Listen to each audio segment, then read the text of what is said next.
Hello guys, welcome to my YouTube channel. मेरा नाम निधि है और आज हम डिस्कस करने वाले हैं ऑक्सीजन थेरेपी के बारे में। इसके अंदर हम डिटेल स्टडी करेंगे। तो आइए वीडियो को शुरू करते हैं। सबसे पहले हम देखेंगे कि ऑक्सीजन इनहेलेशन या ऑक्सीजन थेरेपी होती क्या है। तो ऑक्सीजन इनहेलेशन का मतलब है पेशेंट को एक्स्ट्रा ऑक्सीजन देना जब उसके बॉडी में ऑक्सीजन की कमी हो जाती है। नॉर्मली हम हवा से 21% ऑक्सीजन लेते हैं, लेकिन जब किसी डिसीज़ या इमरजेंसी में बॉडी को ज़्यादा ऑक्सीजन की ज़रूरत होती है तब मेडिकल ऑक्सीजन दिया जाता है। तो वही चीज़ इसमें लिखी हुई है इस वीडियो मतलब सॉरी डिफिनीशन में कि oxygen therapy is a medical procedure in which oxygen is supplied to the patient at the concentration higher than found in atmospheric air to maintain adequate oxygen level to the body। यही चीज़ इसमें लिखी हुई है। Next हम देखेंगे कि purpose क्या है ऑक्सीजन इनहेलेशन के। हम लोग ऑक्सीजन इनहेलेशन क्यों प्रोवाइड करते हैं अपने पेशेंट को। तो सबसे पहले जो हमारा मेन पर्पस होता है तो to maintain adequate oxygen of blood. तो जब हमारी ब्लड में SpO2 का लेवल गिरने लगता है तब हम ऑक्सीजन इनहेलेशन पेशेंट को प्रोवाइड करते हैं, जिससे कि उनके ब्लड में ऑक्सीजन की कमी नहीं आती है। To prevent hypoxia. हाइपोक्सिया एक ऐसी कंडीशन है, इसका मतलब होता है कि जब ब्लड में ऑक्सीजन लेवल की कमी हो जाती है जिसकी वजह से पेशेंट हाइपोक्सिया में चला जाता है। क्लियर है। Next, to reduce the work of breathing. Clear है। जब ब्रीथिंग पैटर्न पेशेंट का कम हो जाए। To decrease the strain on the heart, या फिर जो हार्ट रेट है वो कम हो जाए, या फिर टू प्रमोट हीलिंग। ये हीलिंग को भी प्रमोट करती है और प्रॉपर सेलुलर फंक्शन परफॉर्म करें उसके लिए भी ऑक्सीजन थेरेपी हेल्पफुल होती है। When it is used, indications क्या है, हम क्यों यूज़ करते हैं मतलब ऑक्सीजन इनहेलेशंस को।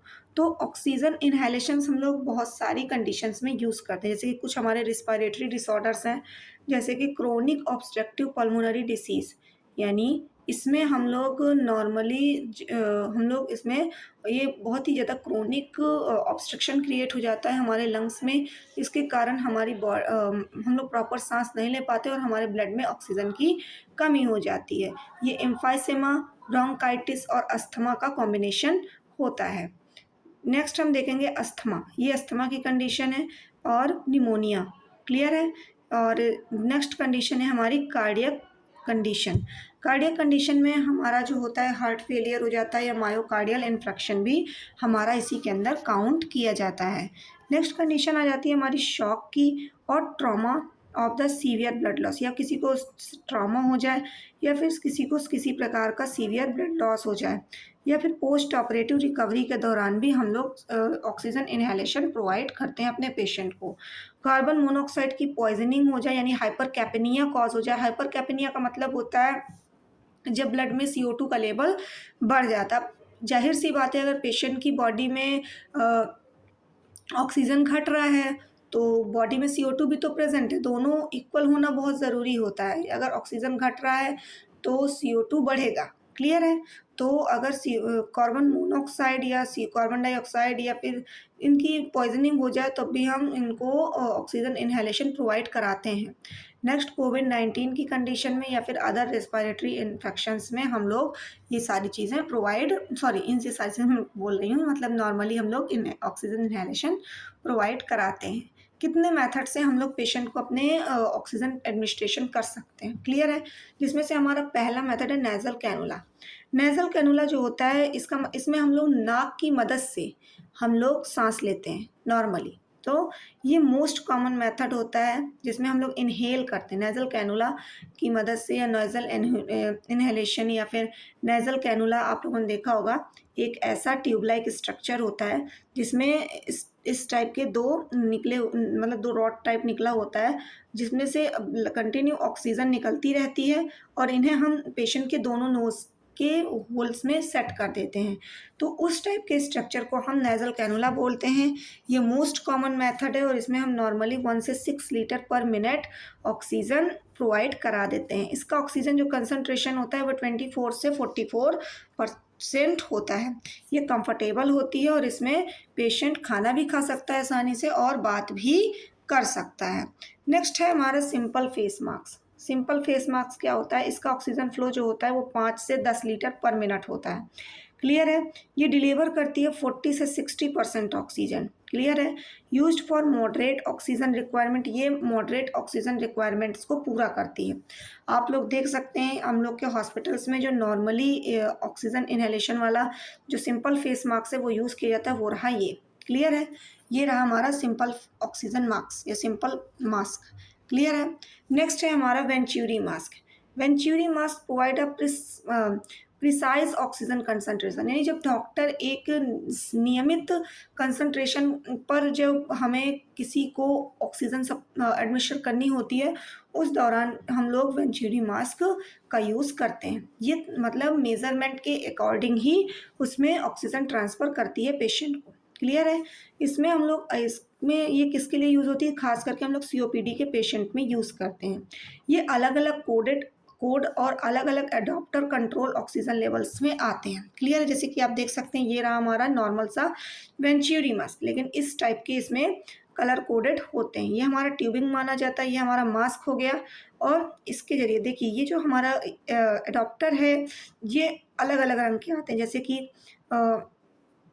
वाइट कलर में 24%, सॉरी ब्लू कलर में 24%, वाइट कलर में 28, ऑरेंज में हमारा 31%, और मतलब ये रेड हो गया, और ग्रीन में हमारा 40% हमें ऑक्सीजन प्रोवाइड की जाती है।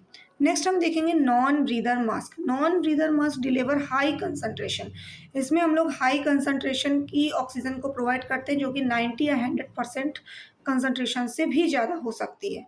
ये इमरजेंसी कंडीशंस में प्रोवाइड कर देते हैं, और इसमें हमारा एक रिजर्वायर बैग लगा हुआ होता है। आप लोग देख सकते हैं इस लेडी को, इसने नॉन ब्रीदर मास्क लगाया हुआ है। क्लियर है?